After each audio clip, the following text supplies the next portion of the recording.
Snoring and mouth breathing is not normal in a child. If your child is snoring, he or she is definitely struggling to breathe, especially at night. This basically happens when there are enlarged tonsils or adenoids or underlying allergy, and sometimes simply because of obesity.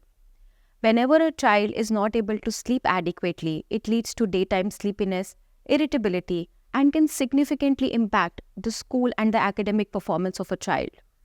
With a proper diagnosis and treatment, we can ensure that we can give a good quality sleep to our child. So today, let's ensure that we give the right to sleep peacefully to our children. Thank you.